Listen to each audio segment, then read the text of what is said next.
कितना?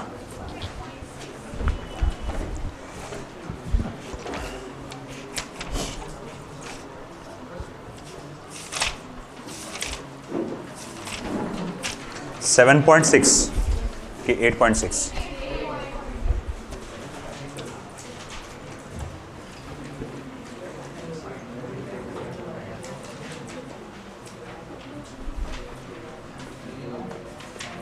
Equilibrium of rigid bodies. ध्यान दीजिए बेटा, ये बहुत आसान सा टॉपिक है, ये है ना। और हमें यहाँ पर क्या करना है, इक्विलिब्रियम की कंडीशन को स्टडी करना है यहाँ पे। तो हमसे क्या कहा गया, देखो यहाँ पे, a rigid body is said to be in equilibrium. A rigid, बेटा लिखो चुपचाप, a rigid body is said, अभी 1 घंटा था ना खाली तुम्हारे पास, कर लिए बातें, अभी तक ध्यान दो। It's said to be in equilibrium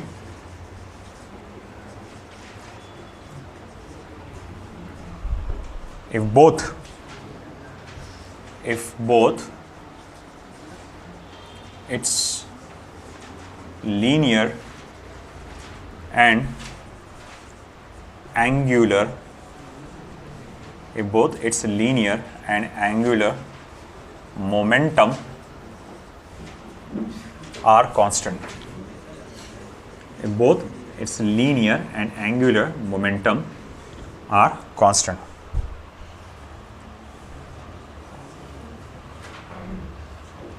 ठीक है, that is summation i equals to 0 to n f i equals to 0 and summation i equals to 1 to n tau i equals to 0। देखो ये जो कॉन्सेप्ट है ना, तो ये जो कॉन्सेप्ट है, ये लीनियर मोमेंटम से रिलेटेड वाला कॉन्सेप्ट आपने लॉज ऑफ मोशन चैप्टर में पढ़े हैं। लॉज ऑफ मोशन भी आपको याद होगा, एक टॉपिक आया था इक्विलिब्रियम करके, है ना। मगर वहाँ पर क्या था, उसमें जो लीनियर फोर्सेस होते थे आपके, वो इक्विलिब्रियम में होता था। और यहाँ पर क्या इक्विलिब्रियम में रहने वाला है, टॉर्क। अरे देखो भाई, जैसे कोई चीज़ अगर सीधी जाती है, कोई चीज़ अगर सीधी जाती है तो उसके डिस्प्लेसमेंट को अपन क्या कहते हैं, लीनियर डिस्प्लेसमेंट, है ना। और वही चीज़ अगर गोल घूमती है तो उसके डिस्प्लेसमेंट को क्या कहा जाता है, एंगुलर डिस्प्लेसमेंट। कोई जब चीज़ सीधी जाती है तो उसकी वेलोसिटी को क्या कहा जाता है, लीनियर वेलोसिटी। जब कोई चीज़ गोल घूमती है तो उसकी वेलोसिटी को क्या कहा जाता है, एंगुलर वेलोसिटी। किसी चीज़ को सीधा ढकेलने के लिए या सीधा मूव करने के लिए क्या लगता है, फोर्स। उसी का काउंटर, है ना, किसी चीज़ को गोल घुमाने के लिए क्या लगता है, टॉर्क। ये बात समझ में आ गई, है ना। अब ऐसा है कि अगर हम कहते हैं कि कोई ऑब्जेक्ट अगर लीनियर इक्विलिब्रियम में, लीनियर इक्विलिब्रियम में, तो हम लोग कहेंगे कि उसका समेशन एफ आई जो है वो 0 है, यानी सारे फोर्सेस का सम जो होगा वो 0 होगा। अगर मैं कहूँगा कि कोई मेरा ऑब्जेक्ट एंगुलर इक्विलिब्रियम में, तो सारे टॉर्क का सम क्या होगा, उस पर 0 होगा। अगर किसी ऑब्जेक्ट को एंगुलर इक्विलिब्रियम में कहने का मकसद ये भी हुआ कि सारे टॉर्क कैसे हैं, बैलेंस्ड है। और अगर मैं सिंपली ये कहता हूँ कि कोई ऑब्जेक्ट सिर्फ इक्विलिब्रियम में, ना मैंने वर्ड लीनियर इस्तेमाल किया, ना मैंने एंगुलर इस्तेमाल किया। अगर मैंने कहा कि वो कोई ऑब्जेक्ट लीनियर है, सॉरी जस्ट इक्विलिब्रियम में है, तो इसका मतलब ये हुआ कि ये दोनों के दोनों भी क्या होंगे, उसके 0 होंगे। यानी सभी फोर्सेस का सम भी क्या होगा, 0 के बराबर होगा। अभी सभी टॉर्क का सम भी क्या होगा, 0 के बराबर ही होगा। आई बात समझ में आपको। तो दिस इज इट, ये हमारा इक्विलिब्रियम ऑफ रिजिड बॉडीज का कॉन्सेप्ट है। अब ऐसा है कि अगर मैं मान लूं कि एक रॉड है, एक बैलेंस है, ठीक है, और ये है पाइवट किया हुआ, यानी कि ये पॉइंट है जिसके अंदर इसको अटकाया गया है। इस एंड पर मैंने फोर्स F1 लगाया और इस एंड पे मैंने फोर्स F2 लगाया, ठीक है। और यहाँ से लेकर यहाँ तक का जो डिस्टेंस है वो वेक्टर R1 है, और यहाँ से लेकर यहाँ तक का डिस्टेंस जो है बेटा ये वेक्टर R2 है। तो मैं कहूँगा if the system is in rotational equilibrium, अगर ये सिस्टम रोटेशनल इक्विलिब्रियम में है तो देखो ये दोनों फोर्सेस की वजह से पैदा होने वाला टॉर्क, दोनों फोर्सेस की वजह से पैदा होने वाला टॉर्क, इसका जो सम रहेगा वो क्या रहेगा बेटा, 0 रहेगा। बात समझ में आएगी आपको? अगर ये सिस्टम रोटेशनल इक्विलिब्रियम है तो ये फोर्स जो टॉर्क पैदा करेगा और ये फोर्स जो टॉर्क पैदा करेगा वो दोनों के दोनों टॉर्क की वैल्यू कैसी रहेगी, 0। यानी जिसको मैं क्या लिख सकता, vector tau 1 is equal and opposite to vector tau 2। यानी भैया ये जो टॉर्क जितना रॉड को जिस एबिलिटी से इधर घुमाएगा वही टॉर्क इस रॉड को उल्टी डायरेक्शन में उसी एबिलिटी से गोल घुमाएगा। और अगर मैं मैग्नीट्यूड में देखूं, इन मैग्नीट्यूड आप लिख सकते हैं simply tau 1 is equals to tau 2। Magnitude में इसकी जो वैल्यू रहेगी टॉ 1 इज इक्वल्स टू क्या रहेगी, टॉ 2, है ना। फिर वो आगे की बात है, उसको आप ऐसा भी लिख सकते हैं R1 F1 is equals to R2 F2। Torque को अगर आप चाहे तो ऐसा भी लिख सकते हैं। तो आज हमारे जो प्रॉब्लम्स होने वाले हैं इसी पार्ट पे बेस्ड है। ये बहुत इजी पार्ट है और इसका एग्जाम्स में भी क्वेश्चन आए हुए हैं इसके ऊपर, तो बहुत ध्यान दीजिएगा और आपके नोट्स में भी अवेलेबल है, इस पे क्वेश्चंस देख लीजिएगा उसको। Let's go for it then. तो पहला क्वेश्चन मैं यहाँ लिखता हूँ, आप लिखिए नोट्स, थ्योरी भी लिखिए उसकी।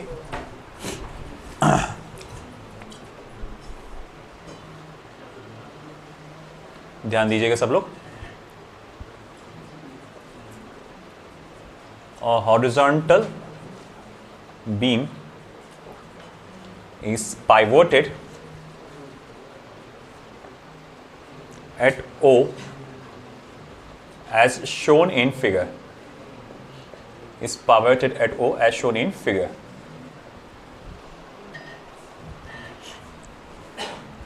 Find the mass small m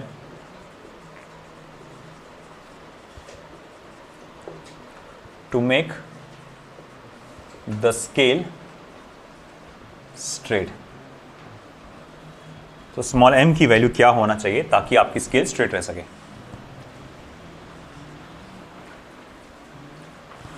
ये 1, ये 2, ये -1, ये -2। यहां पे 2 किलो का मास लटका हुआ है और यहां पे m किलो का मास लटका हुआ है। ठीक है, तो तुमको m की वैल्यू का पता लगाना है। तो वेरी सिंपल भैया, कुछ भी नहीं है इसमें, देखकर ही समझ में आ रहा कि भैया देखो अगर आप इस सिचुएशन में बैलेंस करना है सिस्टम को तो इसका टॉर्क और उसका टॉर्क कैसे होना चाहिए, सेम होना चाहिए।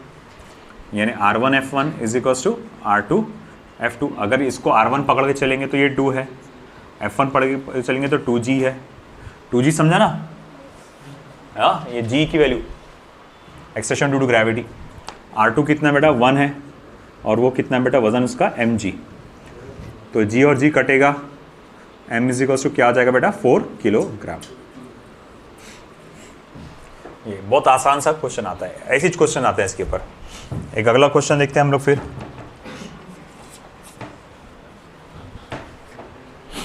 आई होप कि आपका थ्योरी लिखना हो गया होगा इधर का।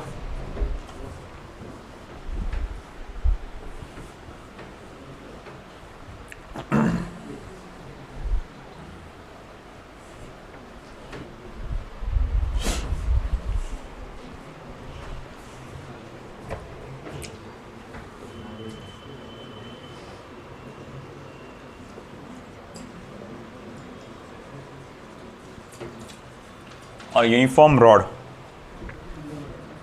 of length 200 centimeters and mass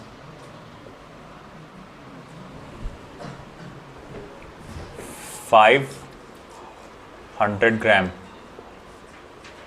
is balanced on a wedge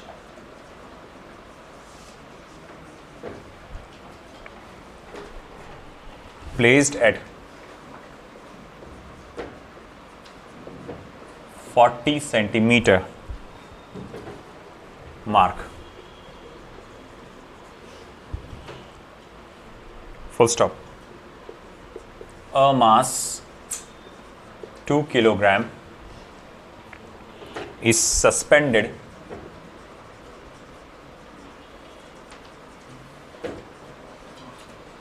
from the rod at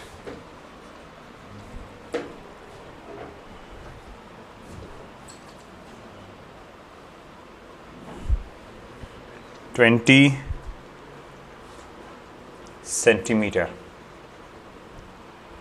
and another unknown mass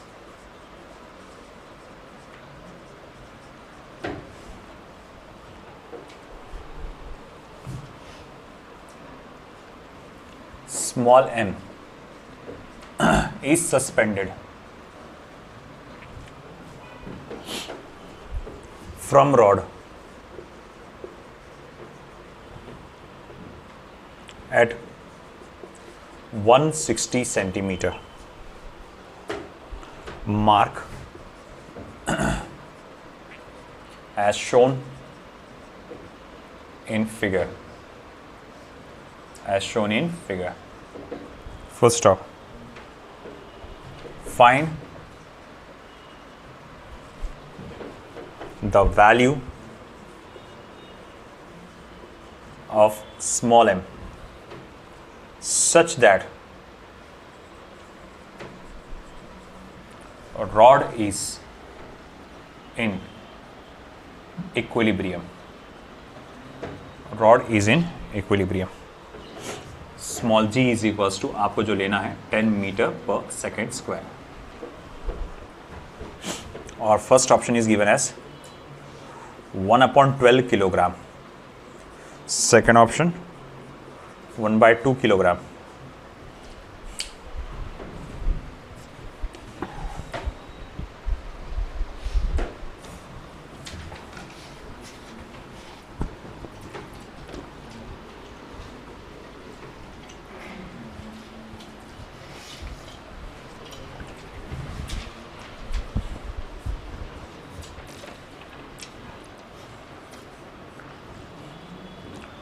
One by 3 kilogram. 1/6 kilogram.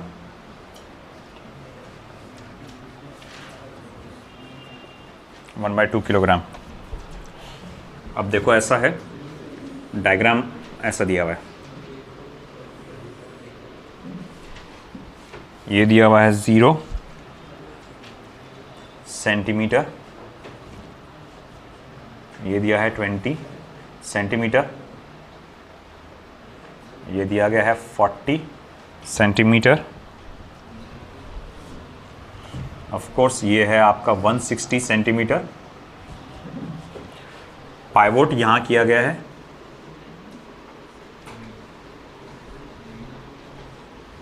मतलब इसको यहां पर बैलेंस किया जा रहा है. ये 2 किलोग्राम है और ये m किलोग्राम है. m की वैल्यू क्या रहेगी? इसमें एक बहुत बड़ा ट्विस्ट है.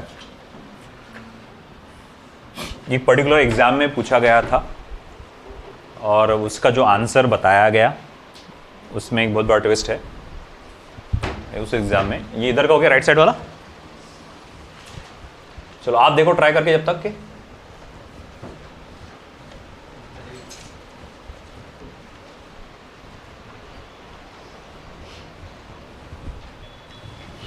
R इंटू एफ है ना. तो देखो यहाँ पे ये 20 है, ये 40 है, तो तुमको क्या लगता है ये डिस्टेंस कितना होगा? 20 का. ये 40 है, ये 160 है, ये कितना डिस्टेंस होगा? 120 का, नो डाउट. तो शायद आप ऐसा करेंगे, τ1 इज इक्वल्स टू τ2, यानी कि R1F1 is equals to R2F2, और फिर उसके बाद R1 कितना रहेगा? 20, F1 कितना रहेगा? 2G, R2 कितना रहेगा? 120, और F2 कितना रहेगा बेटा? mg. जी और जी हुआ कैंसल और m is equals to 40/120 1/3 kilograms हमको ऐसा आंसर आने की संभावना है। एक पर्टिकुलर एग्जाम में ये क्वेश्चन पूछा गया था, इसका ये आंसर भी आया था, बट अकॉर्डिंग टू मी और according to the concept of physics ये आंसर गलत है। अब सोचो ये आंसर क्यों मैं बोल रहा हूं गलत है ना। आप सिंपल कोई साइंस के कॉन्सेप्ट लॉजिक लगाने की जरूरत नहीं है, आपको अपने सिंपल जो बेसिक लॉजिक होता है ना लाइफ का, जो आप आमतौर पे देखते हैं दुनिया में, जो जिंदगी में जो फील करते हैं, उसी चीज़ को लगा के बोलो कि ये सही हो सकता क्या। कौन सी चीज़ है जिसमें इग्नोर कर रहे हैं आप जो चीज़ को? सॉरी, जोर से बोलो। नहीं अब्दुल्ला, कोई तो भी एक बेसिक चीज़ है जिसको आप इग्नोर कर रहे हो। नहीं, डिस्टेंस के हिसाब से तो सब बराबर है। टॉर्क क्या होता है? एक ऐसा फोर्स जो बोलेंगे जो घुमाने के लिए है ना कैपेबल है। तो आपने बोला कि इधर का वजन बैलेंस हो गया, इस वजह से अब रॉड नहीं घूमेगा, ऐसा वैसा करके, ठीक है ना। मगर एक बहुत बड़ा मसला है यहाँ पर जिसको इग्नोर किया गया। अब उसमें कैलकुलेशन थोड़ा और कॉम्प्लेक्स होंगे, मतलब थोड़ा और बढ़ जाएंगे कैलकुलेशंस के अंदर। भाई रॉड का वजन तो है, वो भी तो झुकाएगा। रॉड का वजन वो भी तो झुकाएगा ना, वो भी तो मायने रखता। तो रॉड के वजन का जो टॉर्क है, रॉड का जो वजन रहेगा, अरे भाई मुझे तुमको नहीं लगता ये रॉड बीचों बीच बैलेंस किया गया क्या? 160 है ना लंबाई क्या है? 160 है। तो क्या ये बीचों बीच बैलेंस हो रहा क्या? ये वो तो एक साइड में बैलेंस हो रहा ना। अरे अगर मैं ये नहीं भी लगाता तो वैसी ये इधर ऐसे झुकने वाला था, है कि नहीं? तो इस साइड का रॉड का जो वजन है, इस साइड का रॉड का जो वजन है और इस साइड का जो रॉड का वजन है वो भी तो झुकाएगा। मतलब अब क्या, मुझे क्या करना पड़ेगा?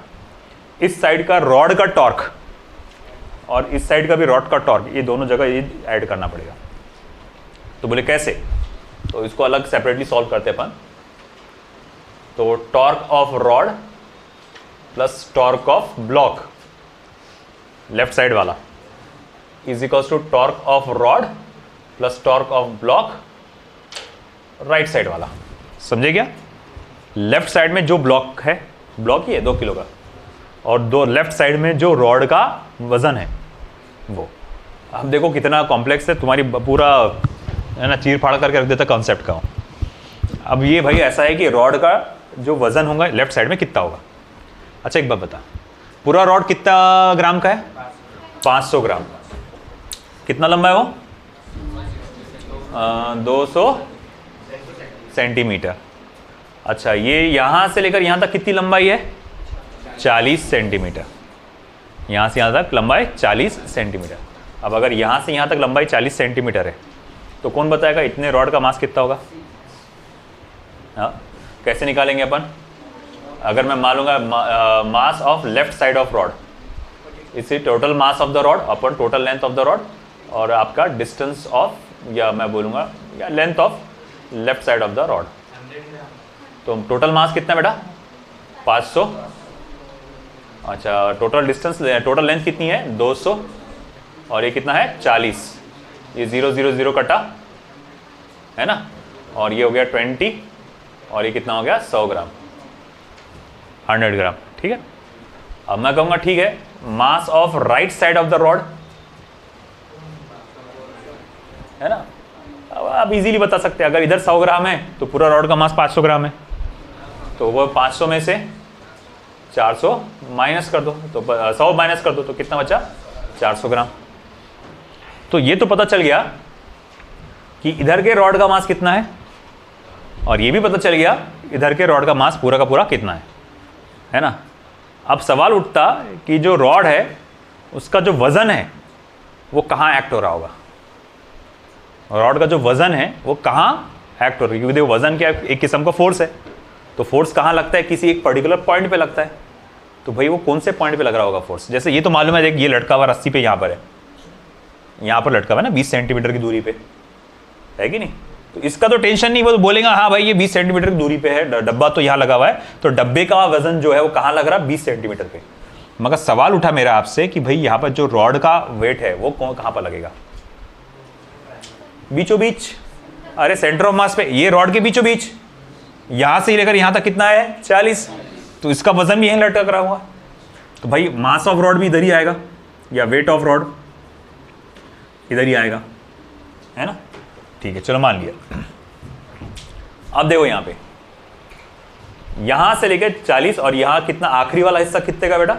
200 सेंटीमीटर। नहीं 160 तो यहां है, डब्बा लटका 160 पे, ये कितना है? 200 सेंटीमीटर, है ना?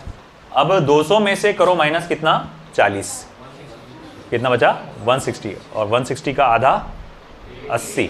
तो मतलब ये भैया यहाँ पर कहीं तो भी 80 मीटर्स का डिस्टेंस होगा, यहाँ पर आपका वेट ऑफ रॉड आ रहा होगा जो राइट साइड का होगा, क्योंकि जब हमेशा जो वजन होता है ना वो कहाँ लगता है? बीचों बीच लगता है, बॉडी के सेंटर ऑफ मास पे लगता है उसके।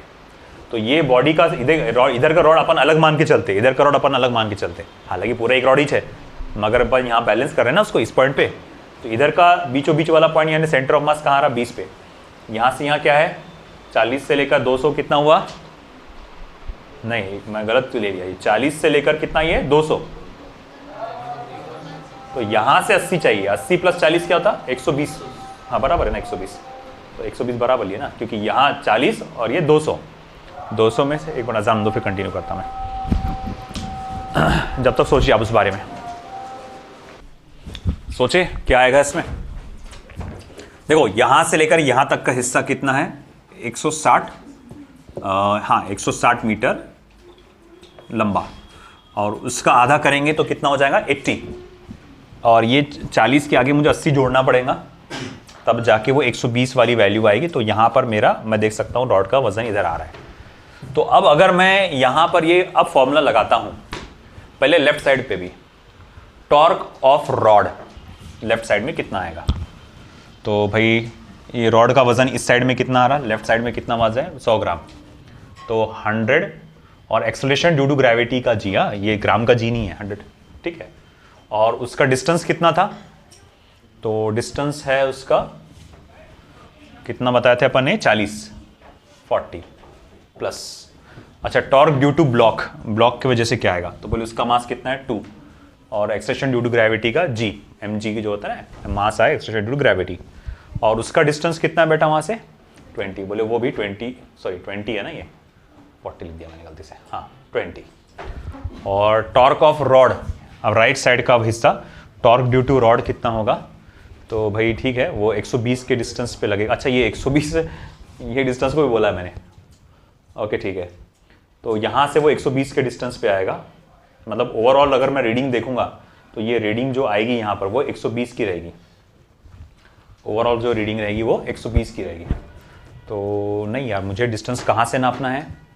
मुझे पाइवोट से नापना है। यहाँ पे मैं गलत कर रहा हूँ शायद से, ये वाला पार्ट 80 आएगा वो बराबर। यहाँ से एक मिनट फिक्स फिर से देखते अपन, यहाँ से लेकर यहाँ तक कितना है? 200। 200 में से, और हम लोग ने देखे 40 माइनस करें तो कितना आएगा? 160, और 160 का आधा 80 आएगा, सॉरी मेरी गलती थी 80। तो ये डिस्टेंस जो रहेगा 80 मीटर रहेगा, तो वो रहेगा 80, और उसका वजन कितना है? 400 ग्राम, और 400 और एक्सेलरेशन ड्यू टू ग्रेविटी का जी प्लस। अब आया ब्लॉक की बारी, तो ब्लॉक का मास कितना है बेटा? m, और उसका एक्सेलरेशन ड्यू टू ग्रेविटी का g, और मल्टीप्लाई बाय उसका डिस्टेंस, वो कितना है बेटा? 120। अब आई खेल शुरू करेंगे हम लोग कैंसलेशन का। सबसे पहले तो g की वैल्यू जो है हर जगह से कैंसिल हो जाएगी, वो बाहर निकल जाएगा, ठीक है। और अगर मैं कोशिश करूं इसको 20 से डिवाइड करने की, है ना, g तो हो ही गया कैंसिल, मैं 20 से डिवाइड कर देता हूं, तो यहां से 20 जाएगा, यहां से 20 जाएगा, यहां बचेगा 100, यहां बचेगा 2, और 20 से डिवाइड कर रहा हूं ना मैं, तो यहां कितना बचेगा आपका? 4, और मल्टीप्लाई बाय 400 प्लस m, और ये क्या कितना बच जाएगा? सॉरी 20 से डिवाइड करें तो 20 से डिवाइड करें तो 6 6 हो जाएगा बस, हाँ ठीक है। तो ये हो जाएगा m इंटू 6, मतलब ये तो बैलेंस ही नहीं हो रहा, नहीं होना तो चाहिए बैलेंस। g घटा 20 घटा 100, 20 घटा 2, 80, डिस्टेंस कितना है 80, और 4 इंटू 400 m इंटू 6, जो देखते हैं कैलकुलेट करके, ये 102 हो रहा है। ये माइनस में आ रहा आंसर, कभी मास कभी माइनस में नहीं रहता, मास कभी माइनस में नहीं रहता। नहीं तो वो भी है ना, चलता ना, अरे भाई हर किसी का ग्राम किलोग्राम में, हर किसी का जो ग्राम है वो किलोग्राम में कन्वर्ट हो जाएगा, इस अकेले का थोड़ी होगा, है ना, जितने भी है सबका होगा ना वो कन्वर्ट, इसका भी, इसका भी, इसका भी, इसका भी, इसका भी, है ना। तो वैसे तो फाइनल आंसर जो आएगा वो पहले ग्राम में आएगा, बाद में उसको किलोग्राम में कन्वर्ट करेंगे अपन, है ना।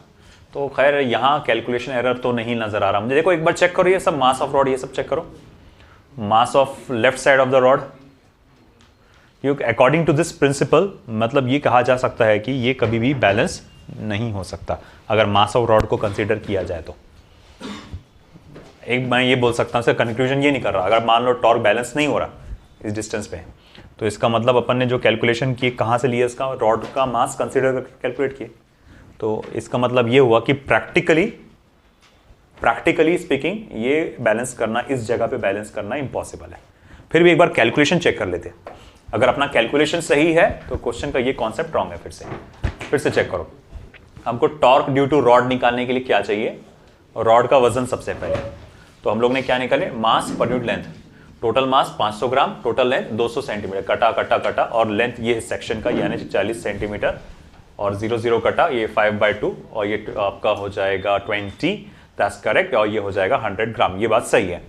और अब ये वाला पार्ट 200 में से गया 40, बचा कितना, हाउ मच, 160, मतलब ये पूरा पोर्शन 160 का हो जाएगा, 160 का पूरा पोर्शन हो गया, या फिर डायरेक्ट अपन ने मतलब मास निकाले 500 में से 100 गया 400 ग्राम, ठीक है।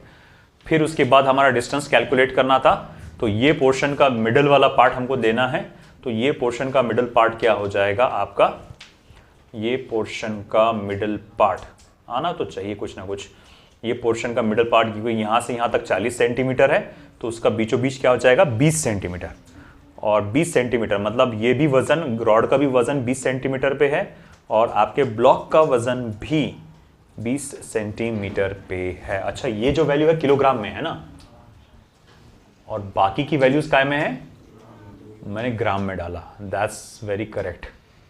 हाँ, ये कॉन्सेप्ट उसमें हो सकता है, तो उसको कन्वर्ट करना पड़ेगा फिर आपको, फिर यहाँ पे। अच्छा, ये 100 ग्राम कितना किलोग्राम हो जाएगा अपना, 0.1, और ये कितना हो जाएगा 0.4, तो ये 100 करने के बजाय मुझे क्या लिखना चाहिए यहाँ पे 0.1, और ये 0.4 इंटू जी, क्योंकि यहाँ पर नाउ द चांसेस अराइजेस, ठीक है। अब ये हुआ आपका कन्वर्जन मास का, और रही बात डिस्टेंस की लेके, हाँ ये डिस्टेंस बाकी है, फिर से चेक करना, यहाँ 40 का रीडिंग है, और ये पूरा रॉड का एंड कहाँ तक क्या होगा 200, तो 40 से 200 कितना हो जाएगा वो 160 सेंटीमीटर, और 160 का आधा कितना हो जाएगा 80, मतलब यहाँ से कितना डिस्टेंस पे रॉड का आएगा सेंटर ऑफ मास 80 सेंटीमीटर पे, तो 80 इंटू 0.4 जो कि रॉड का मास है, इंटू जी, है ना, ये किलोग्राम में हो गया, ये भी किलोग्राम में हो गया, ये भी किलोग्राम में हो गया, ओके। नाउ फर्दर, फिर से अब हम इसको कैलकुलेट करते हैं, तो चलो कैलकुलेट करने जाएंगे, तो सबसे पहले मैं 20 से डिवाइड कर रहा हूं, तो वो रह जाएगा, और जी से भी डिवाइड कर रहा हूं, तो ये रह जाएगा 0.1, और ये रह जाएगा 2, और ये रह जाएगा 20 से डिवाइड कर रहा हूं ना मैं, तो 4 इंटू 0.4, 4 इंटू 0.4, ये हो जाएगा 1.6, प्लस ये कितना हो जाएगा आपका 6 m, और फिर 0.1 प्लस 2 कितना हो जाएगा 2.1 इक्वल्स टू 1.6 प्लस 6 m, तो फिर ये हो जाएगा 2.1 minus 1.6 is equals to 6 m। अच्छा, 2.1 में से 1.6 गया कितना होता 0.1, 2.1, 21 में से 16 गया, कितना बचे? 5। हाँ 5 बचते ना रे। तो 0.5 is equals to 6m, m is equals to 0.5 divided by 6, m is equals to, और m इज इक्वल्स टू हो जाएगा ये 1/12। 1/12 है क्या ऑप्शन में? नहीं। कहाँ है क्या? अरे फिर वही आंसर अपना है। नहीं, मगर एक बार बताता, मैंने जो चेक किया था इसको, है ना, जो बताया गया था वो 1/3 बताया गया था एक पर्टिकुलर एग्जाम में। तो ये कॉन्सेप्ट्स जो है, ये अगर रॉड का मास तुमको दिया हुआ है, रॉड का मास दिया रहे, और अगर उसमें ये बताया हुआ है कि भैया ये जो बैलेंस किया हुआ रॉड, ये देख पाइवोट है ना, ये फिक्स किया हुआ, ये बीचों बीच है क्या? नहीं, थोड़ा सा साइड में। अगर ऐसा मामला आ गया तो भाई तुम्हारी बदकिस्मती, है ना। क्या यार, ये बोले अब तो साला पूरा रॉड का भी निकालना पड़ेगा अलग से। हाँ, प्रोबेबिलिटी ऐसे क्वेश्चंस की जेईई में ज़्यादा होती है, नीट में थोड़ा सा इतना नहीं, वो जानते ये बच्चे पहली गरीब है ना, इनका दिमाग पहली नहीं चलता ज़्यादा जल्दी, तो वो तुम्हारी उस क्षमता को ध्यान में रखते वो तुमको इस लेवल जो इससे पहले का था बेसिक लेवल का वो दे देते हैं। हाँ, एक आध बार मूड खराब हो गया, बोले बहुत ही ज़्यादा उछल रहे, बहुत ही बोल रहे हैं स्कैम, ऐसा बताते हैं इस साल, अब बोले, है ना। तो अब भाई उस सिचुएशन में फिर वो तुम्हारे को टफ पेपर डालने की सोचेंगे, देखते हैं आप क्या करते हैं, है ना। तो अब वो क्वेश्चन डाल सकते हैं, but in that situation be ready, ये तुम्हारा ऐसा ऐसा होगा। आइए बात समझे, ठीक है। तो लिख लो ये पूरा पार्ट।